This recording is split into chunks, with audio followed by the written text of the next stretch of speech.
আচ্ছা ঠিক আছে, এখন আমরা ধরো হচ্ছে কোনো একটা টিচারকে তুমি হচ্ছে ঠিক করলা এবং টিচারের প্রোফাইল চেক করলা, প্রোফাইল চেক করে দেখলা টিচার ঠিক আছে।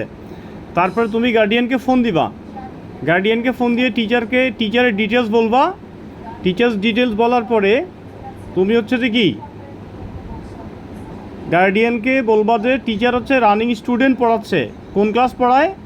টিচার হচ্ছে যেই ক্লাস বলবে, ধরো ক্লাস 5 বলছে, টিচার ধরো ক্লাস 5 বলছে, তাহলে অবশ্যই কি তুমি বলো যে টিচার ক্লাস 6 একটা স্টুডেন্ট রানিং পড়াচ্ছে। হ্যাঁ, কারণ এক্সপিরিয়েন্স না বলে গার্ডিয়ান নিতে চায় না। দেখা যায় বাচ্চা পড়ে ক্লাস 1-এ, এরপরে গার্ডিয়ান নিতে চায় না, বলে না উনি তো আগেই বাচ্চা পড়ায়, উনি পারবে না। হ্যাঁ, সবাই তো আসলে টিউশন করায় কোনো না কোনোভাবে, হ্যাঁ, বা পড়াইছে। এখন যদি ওখানে বলে যে পড়ায় নেই, তো হইলো না। সেজন্য হচ্ছে যে কি এক্সপিরিয়েন্স বলবা, ঠিক আছে, যে এখানে পড়াচ্ছে, ভালো স্কুলে পড়াচ্ছে বলবা। সেম ক্লাস বা তার এক ক্লাস উপরে ভালো কোনো স্কুলে স্টুডেন্ট রানিং পড়াচ্ছে বলবা, এটা তো একদম স্বাভাবিক বিষয়, ঠিক আছে। আর বাসা অবশ্যই দূরের কোনো টিচারকে টিউশন দিবা না, কারণ দূরের কোনো টিচারকে টিউশন দিলে সে টিউশনটা বাতিল করে দিবে। সে টিউশনটা গার্ডিয়ানের বাসায় গিয়ে বলবে আমার জন্য দূর হচ্ছে, আমি পড়াবো না। সেজন্য বারবার করে জিজ্ঞেস করবে আপনার বাসা কোথায়, আপনি কি লোকেশনটা চিনেন কি না, হ্যাঁ, আপনি কি আসলে টিউশনটা করাইতে পারবেন কি না। তাহলে এখন মনে করো যে ধরো টিচার বলছে যে পারবে, ওকে, এবং গার্ডিয়ানকে টিচারের সিভি বলার পর গার্ডিয়ান বলছে ঠিক আছে আপনি টিচারকে পাঠান। তাহলে এখন তুমি কি করবা? এখন তুমি অ্যাসাইনমেন্ট দিবা। তাহলে কিভাবে তুমি অ্যাসাইনমেন্ট দিবে? এখন সেখানে তোমার অ্যাকাউন্টে লগ ইন করার পরে দেখো এখানে একটা অপশন আছে অ্যাক্টিভ অ্যাসাইনমেন্ট। সেই অ্যাক্টিভ অ্যাসাইনমেন্টে যাবা। অ্যাক্টিভ অ্যাসাইনমেন্টে যাওয়ার পর অ্যাড নিউ অ্যাসাইনমেন্ট ক্লিক করবা। অ্যাড নিউ অ্যাসাইনমেন্ট ক্লিক করার পরে তুমি যেই টিউশনটা তাকে দিবা, এখানে সেই টিউশন কোডটা বসাবা এবং এখানে টিচার্স কোডটা বসাবা। যেই টিচারকে দিবা এখানে সেই টিচারের কোডটা বসাবা। এখন তুমি মনে করো টিউশন কোড ওয়েবসাইটে যেভাবে ইনপুট দেওয়া হয়েছে সেভাবেই দিতে হবে, তোমার নিজের মতো করে মনের মাধুরী মিশাই দিলে হবে না। সেজন্য কি করবা? ধরো তুমি এখানে যাবা, আমি আগে একটু দেখি যে এখান থেকে আমি একটা বুকিং টিউশন নিব, কারণ অ্যাভেলেবেল টিউশন নিয়ে টেস্ট করলে পরে ওটা বুক হয়ে যাবে, ঝামেলা হয়ে যাবে পরে। আমি এখানে অ্যাভেলেবেল টিউশনগুলোতে যাই, গিয়ে দেখি যে কোন টিউশনটা আসলে আমার। 2 নম্বর পেজে যাই, যে একটা বুকিং টিউশন নিয়ে আমি এখানে টেস্ট করবো, কারণ নাহলে ঝামেলা আছে। ও সরি, আমি তো এখান থেকেই চাইলে করতে পারি, সেটা হচ্ছে স্ট্যাটাসটা। আমি একটা বুকিং টিউশন নেব এখান থেকে।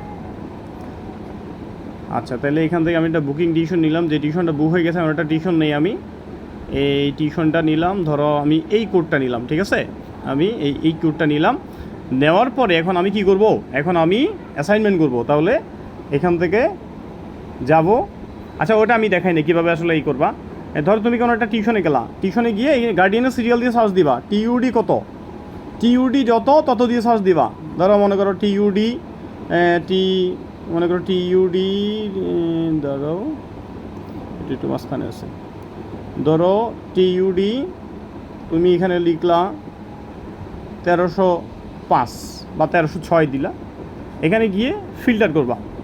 ফিল্টার করলে টিউশনটা আসবে, এখান থেকে কোডটা নিবে, এই যে কোডটা নিবা, এই কোডটা নিবা। এখন এখানে আসো, আমরা অ্যাক্টিভ অ্যাসাইনমেন্ট ক্লিক করলাম, অ্যাড নিউ অ্যাসাইনমেন্ট দিলাম, টিউশন কোডটা এখানে বসাইলাম। এরপরে তোমার যেই টিচারটাকে তুমি দিবা তার টিচার্স কোড যত তত বসাবা। আমি টেস্ট করার জন্য সবসময় হচ্ছে 2700 টিচার্স কোডটাকে বেছে নেই, 27000, কারণ ওখানে এটা আমি টেস্ট করি, আমি বুঝি যে আমি এটা দিয়ে টেস্ট করছি, এটা কেউ করে নাই। তাহলে এটা আমি কি করলাম? ক্রিয়েট অ্যাসাইনমেন্ট ক্লিক করলাম। এরপরে দেখো এখানে একটা জিনিস আছে, সেটা হচ্ছে নেক্সট পেমেন্ট ডেট, মানে টিচার কয় তারিখ পেমেন্ট করবে। আমরা বলছি 2টা ডেমো ক্লাস নেওয়ার পরে পেমেন্ট করতে হবে, সর্বোচ্চ লিমিট 7 দিন, 7 দিনের মধ্যে পে করতে হবে। তোমরা চেষ্টা করবা সবসময় 2টা ডেমো ক্লাস নেওয়ার পরই কী করতে, টিচারকে বলো ভাই টাকাটা পাঠান। যদি বলে 7 দিন, বলে না 7 দিনের মধ্যে। সিস্টেম হচ্ছে 2টা ডেমো ক্লাস নেওয়ার পরে টাকা দিয়ে ফেলতে হবে, টিউশন কনফার্ম হলে। সর্বোচ্চ লিমিট 7 দিন, 7 দিনের মধ্যে বলে যে আপনি কনফার্ম হয়েছে টাকা দিয়ে দেন, আবার 7 দিনের জন্য ওয়েট করার কী আছে, ঠিক আছে। তাহলে 7 দিনের মধ্যে কিন্তু টাকা নিতে হবে। তাহলে এটা আমি ধরো দিলাম, মনে করো 14 তারিখ দিলাম, আজকে 14 তারিখ, তো ধরো আমি দিলাম 17 তারিখ। এরপর আসে বুক, এখানে বুক বাই, মনে করো কি তোমার নামটা লিখবা, তোমার ইউজার নাম যেটা সেটাই লিখবা। আগে এখানে দরকার করলে গিয়ে প্রোফাইলে গিয়ে চেক করবা তোমার এখানে ইউজার নেম কী দেওয়া আছে, ওটা দিবা, নাইলে কিন্তু তোমার অ্যাকাউন্টে শো করবে না। এরপর এখানে গার্ডিয়ান কী বলছে এটা লিখবা, অবশ্যই এটা লিখতে হবে। মনে করো গার্ডিয়ান বলছে আজকে ইভিনিংয়ে মিট করতে বলছে, ইভিনিংয়ে মিট করতে বলছে এইটাকে আবার কপি করো, কারণ এটা কপি করে আবার এখন তুমি কমেন্টে এটাই লিখবা, সেভ দিবা। ডান, ক্লিয়ার। এখানে এটা চলে আসছে, দেখো এই যে এটা চলে আসছে এখানে। এখন আমি কি করব, কমেন্টে গিয়ে আবার কি ওই যে নোটে যেটা লিখছি সেটা আবার কি করে দিব, এখানে পেস্ট করে দিব। এই কাজটা সবাই 100% করতে হবে। হ্যাঁ, আমি বারবার করে বলতেছি, আপনারা আমার কথা না বুঝলে আমার কিচ্ছু হবে না। আমি হচ্ছে যে আপনাদেরকে টিম থেকে বের করে দিব, কারণ আমার কথা, আমি একটা কথা যদি আপনাদেরকে 1000 বার বলতে হয় তাইলে হবে না ভাই। আমার এখানে যে সিনসিয়ারলি কাজ করবে, যে আমার কথাটা বুঝবে যে আমি আসলে কি চাই, হ্যাঁ আমার তাকে দরকার। যাকে আমি 1000 বার গুতানো লাগে যে আমি বলছি বারবার করে যে কমেন্ট আপডেট করেন, নোট আপডেট করেন, কেন?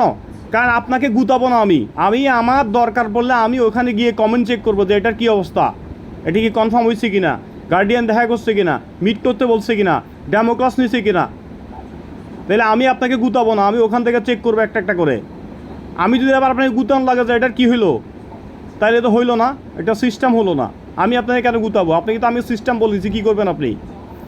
ঠিক আছে, এখন আপাতত এটা হচ্ছে এভাবে হচ্ছে অ্যাসাইনমেন্টটা দেওয়া হবে।